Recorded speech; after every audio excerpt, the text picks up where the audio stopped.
Kayak misalnya yang ada bilang Danila gendut misalnya gitu kan, itu kan lumayan hits di kalangan indie ya karena kalian anak indie. Bangga bilang orang gendut bangga. Dan gue merasa oh ini adalah bentuk kejujuran yang sakit-sakit enak gitu. Jadi gini.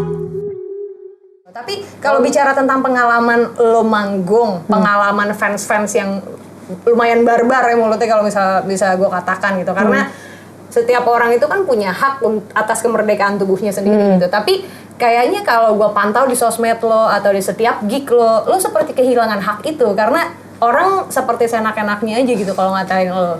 Ya kadang kepikiran ya teman-teman ya, karena setiap wanita ingin terlihat seksi dan menawan dari segi fisik. Cuman terkadang gue mikirnya, oh mereka tuh sefrontal itu ya, karena memang yang mereka lihat gue juga frontal gitu. Jadi kalau misalnya gue nggak mau difrontalin orang, gue nggak boleh frontal. Gue mikirnya gitu. Tapi ketika gue ngomongnya juga ceplos-ceplos, mereka juga ceplos-ceplos gitu. Dan gue merasa, oh ini adalah bentuk kejujuran yang sakit-sakit enak gitu. It hurts but it feels so good. Jadi gue merasa, oh ada keseimbangan nih di sini. Mereka boleh bilang gue apa aja, dan gue pun boleh ngecengin mereka apa aja. Jadi gue ngerasa, oh ya ini teman-teman gue di belahan dunia yang mana, dan kita berjumpa di panggung musik. Pleasure sama sakit tuh bedanya tipis ya? Iya. Emang iya. Sakitnya lebih mental ya, menurut gue. Emang sih.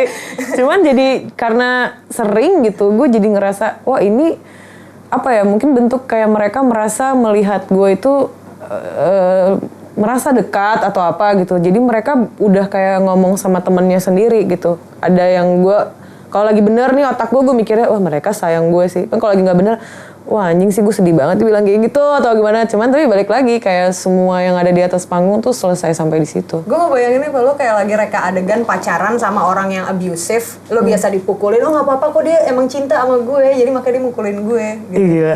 It's something like that. Iya sih. Kan, tapi gue juga mukulin dia sih. Harus gitu maksudnya. Jadi fair, lebih ke fair aja sih.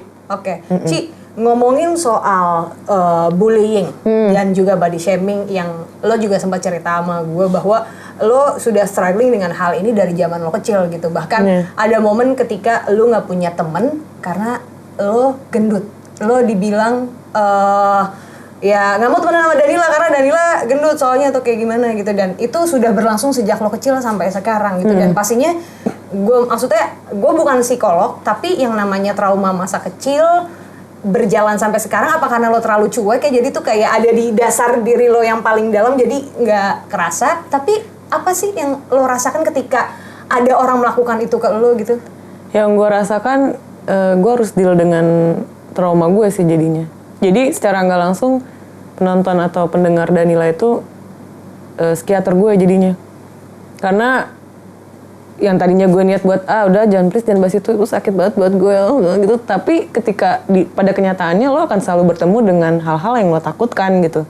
Dan caranya adalah ya lo hadapi itu. Jadi gue udah mulai bisa untuk berpikir tidak ke arah situ. Itu karena mereka juga sih sebetulnya. Wow. Jadi toxic lo bahkan jadi obat lo sekarang? Jadinya gitu sekarang. Wow, oke. Tadinya gue nganggep kayak toxic aja terus kayak nangis, muntah banget. Tapi lama-lama kesini karena umur kali ya, gue gak tahu. Lama-lama kesini gue jadi mikir, wah ini hal yang sebetulnya selalu gue hindarin gitu. Dan gue gak suka banget ada hal yang bilang gue gemuk lah, apa segala macam. Tapi ternyata mau gue kubur segimanapun, cara nguburnya tuh gue salah. Karena masih tetap berbau, masih berantakan gitu. Kalau memang gue mau kubur, gue harus kubur dengan sangat bagus. Dan mereka ini yang membuat gue untuk melatih gue untuk kayak, ya udah gue sekarang kategorinya apa ya? Gue bingung kalau gue mengkategorikan gue public figure. Ya katakanlah yang ada di IG lah ya. Iya, apa tuh? Yang di bawah nama Danila. Yang verified lah pokoknya lah IG. Apa tuh? Ya itulah, ya, apa ya? Musisi. Iya itu deh, musisi ya, katakanlah musisi ya, gue juga bingung musisi. Nah itu jadi apa namanya, otomatis mereka akan ngelihat gerak-geriknya dan lain-lain. Dan gue merasa itu adalah hal yang gue dapat gitu. Ketika gue mendapatkan orang yang tahu gue, maka gue akan mendapatkan beberapa hal lagi yang akan menimpa gue juga gitu. Kalau lo nggak mau dicengin orang atau apapun yang berbau-bau dengan hal itu, ya lo nggak usah jadi orang yang followersnya banyak lah kasarnya gitu. Jadi gue mikirnya kalau followers banyak enak lo jadi kayak punya teman, tapi temen yang banyak itu kan mereka pun orang-orang yang tidak sungkan-sungkan untuk bilang, weh tai lo gitu, mandi dong atau apa, weh tai lo belajar dong gitu. Mereka tidak sungkan-sungkan untuk bilang itu. Jadi gue merasa kayaknya daripada gue mengolah hate speech atau body shaming mereka, gue lebih baik mengolah itu menjadi hal yang justru harus gue deal gitu. Kayak adu domba netizen yang sering lo bikin di live Instagram. Sekarang mampus loh. Gue bikin adu domba netizen supaya gue gak dicengin. Tapi gue cengin lo pada. Jadi ya udah kan lo udah maksudnya bukan mungkin ngecenginnya mungkin gue nggak ngerasa mereka tuh benci ya sama gue. Malah mungkin yang benci tuh rata-rata yang ada beberapa orang yang itu tadi yang kayak dia bilang, Danila ngerokok apa gitu. Terus waktu itu gue pernah pakai baju suster ya, terus manggung sama 3 pagi, gue diserbu oleh beberapa perawat lah di Instagram. Ini menjelekkan perawat nih karena gue ngerokok. Terus gue jadi berpikir, kayaknya kalau gue punya uang, gue pengen banget ngajak perawat ini datang ke teater.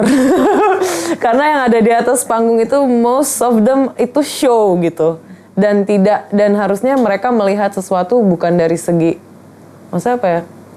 Lo komen gitu sama covernya Blink dah. Berani kagak? Kan enggak gitu. Akhirnya gue kayak, udah take down aja, gue ribet malas gitu kan. Karena gak akan habis. Gue mau ngomong kayak gimana, mereka gak akan paham perspektif kita gitu. Jadinya ketika gue udah, berada di panggung, dan pokoknya intinya semuanya gue selalu menganggap apapun yang mereka kasih ke gue itu harus gue pelajari sih. Intinya itu. Mau itu baik, mau enggak. Karena ada yang lebih bahaya lagi daripada body shaming sebetulnya ketika orang bilang gue cantik atau apa. Kenapa sih? Gue nih kalau ceteknya nih ada ceteknya nih ya. Ya gue kan juga orang ya. Gue punya akun fake dong. Terus gue nontonin beberapa orang, terus gue kayak suka ngeliatin komen-komennya, ih cantik padahal ngecengin gitu. Wah berarti gue salah satu netizen itu gitu. Kadang gue ada kalau sisi negatifnya, ini orang bener bilang gue cantik apa ngecengin gue ya gitu. Tapi di balik itu gue merasa itu berbahaya karena gue jadi selalu keangkat gitu loh Num. Jadi ketika ada yang ngecengin yang lain tuh, gue merasa oh itu balance. Dan itu dia yang mungkin yang lebih serius nggak suka sama gue itu yang ngomongin itu tadi, yang kayak bilang gue terlalu berpengaruh buruk terhadap anak-anaknya, padahal kan udah ada ini ya, parental control ya sekarang ya. Gue nggak ngerti siapa yang kalian pelajari bro, gitu. Udah ada banyak banget hal di bumi ini. So, jangan lupa untuk like, subscribe, komen, dan juga share video ini ya. Sampai ketemu di Jadi Gini berikutnya. Bye-bye.